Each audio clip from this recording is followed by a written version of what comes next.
नमस्कार। आज हम पंचतंत्र की एक बहुत ही मशहूर कहानी चार मूर्ख विद्वानों की कहानी पर बात करेंगे। ये कहानी खास तौर पर बेम्स के छात्रों के लिए बहुत जरूरी है। क्यों?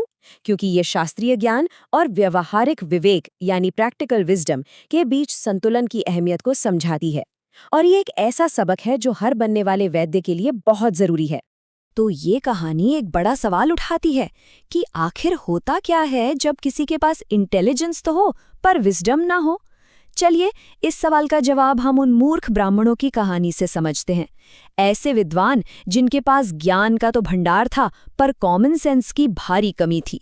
हमारी ये कहानी पंचतंत्र के आखिरी हिस्से अपरीक्षित कार्यक्रम से ली गई है। इसका मतलब है बिना सोचे समझे, बिना जांच पड़ताल किए काम करने के नतीजे। अब सोचिए, चिकित्सा के क्षेत्र में जहां एक छोटा सा गलत फैसला भी किसी की जिंदगी और मौत का सवाल बन सकता है, ये सबक कितना ज्यादा मायने रखता है। तो कहानी शुरू होती है चार ब्राह्मण दोस्तों से। इन नौजवान विद्वानों ने कन्नौज में पूरे 12 साल लगाए। सारे शास्त्र और जितनी भी विद्वान कलाएं थीं, सब में महारत हासिल कर ली। मतलब अपने समय के सबसे तेज दिमाग थे वो।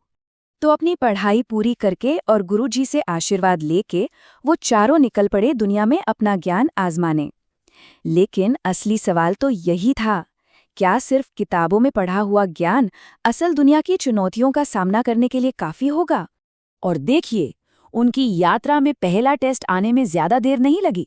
वो जल्द ही एक ऐसे चौराहे पर पहुंचे जहां उनके सामने दो रास्ते थे, और बस यहीं पर उनके विवेक की पहली परीक्षा होनी थी।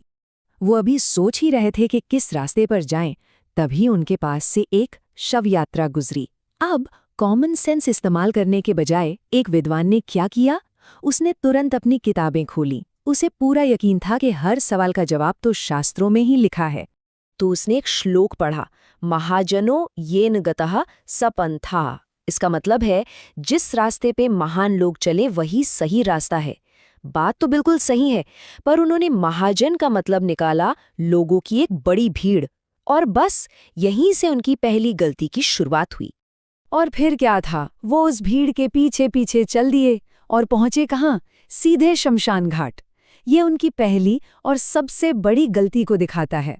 बिना किसी संदर्भ के, बिना सोचे समझे शास्त्रीय ज्ञान को लागू कर देना।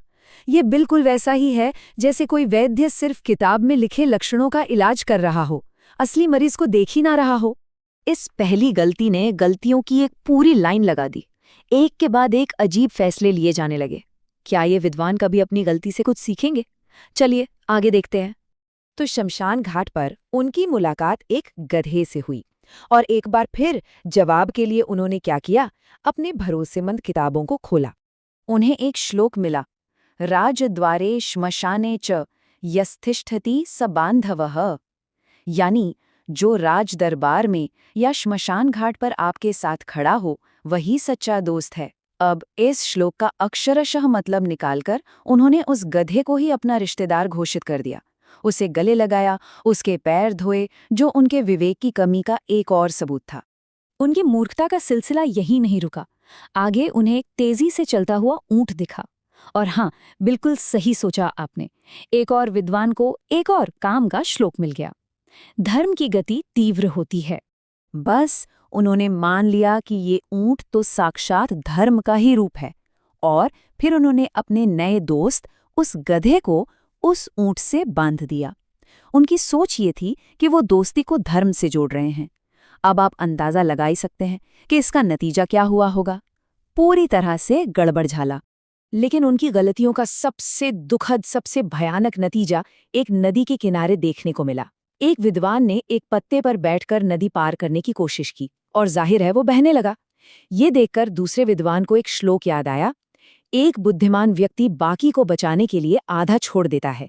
और अपने दोस्त की जिंदगी के मामले में इस सिद्धांत को लागू करते हुए उसने अपने दोस्त का सिर काटकर उसे बचा लिया। ये ज्ञान के गलत इस्तेमाल का एक खौफनाक उदाहरण है। अपने एक साथी को इस तरह खोने के बाद अब बचे हुए 3 विद्वान एक गांव पहुंचे। लोग उन्हें बहुत ज्ञानी समझ रहे थे, इसलिए उन्हें खाने पर बुलाया गया, और यही उनके विवेक की आखिरी परीक्षा थी। यहाँ हम देखते हैं कि उनका विवेक पूरी तरह से फेल हो जाता है। हर विद्वान ने अपने सामने रखे खाने को ठुकराने के लिए कोई न कोई शास्त्रीय कारण ढूंढ निकाला। पहले वाले ने लंबी सेवई को ये कहकर मना कर दिया कि दीर्घ सूत्री विनश्यति। दूसरे ने छेद वाले वड़े को छिद्रानर्थ बहुली भवंती कहकर ठुकरा दिया। मतलब उन्होंने अपने ही ज्ञान की गलत व्याख्या के चलते पोषण की जगह भूखा रहना चुना। तो इस तरह शास्त्रों के ज्ञान से तो वो लबालब भरे थे, लेकिन व्यवहारिक ज्ञान की कमी ने उन्हें मजाक का पात्र बना दिया। और ये कहानी हमें यही याद दिलाती है कि एक अच्छा वैद्य बनने के लिए सिर्फ शास्त्रों को रट लेना काफी नहीं है, उस ज्ञान को असल दुनिया में सही तरीके से लागू करना भी आना चाहिए। इस पूरी कहानी का जो सार है, जो निचोड़ है, वो इस एक बहुत ही शक्तिशाली श्लोक में छिपा हुआ है। इसका मतलब है, जो लोग शास्त्रों में तो माहिर हैं लेकिन दुनियादारी की समझ या लोकाचार से दूर हैं, वो सभी मजाक का पात्र बन जाते हैं, बिल्कुल इन मूर्ख विद्वानों की तरह। तो बीएमएस के छात्रों के लिए यहाँ सबक एकदम साफ है। व्यवहारिक विवेक के बिना ज्ञान न केवल बेकार है बल्कि खतरनाक भी साबित हो सकता है। तो ये कहानी हमें एक बहुत ज़रूरी सवाल के साथ छोड़ जाती है। प्राचीन ज्ञान के एक छात्र के तौर पर शास्त्र और व्यवहार के बीच ये संतुलन आखिर कैसे बनाया जाए? ये एक ऐसा सवाल है जिसका जवाब हर बीएमएस छात्र को अपनी यात्रा में खुद खोजना होगा। इस विश्लेषण को देखने के लिए आपका बहुत बहुत धन्यवाद। सौर्या बैम्स में हमारी कोशिश यही रहती है कि हम प्राचीन ज्ञान और आधुनिक चिकित्सा के बीच के फासले को कम कर सकें। अगर बैम्स के छात्र अपने पाठ्यक्रम को जिंदगी के ज़रूरी सबकों से जोड़ना चाहते हैं, तो और भी ऐसी ही जानकारी के लिए हमारे चैनल को सब्सक्राइब करना न भूलें।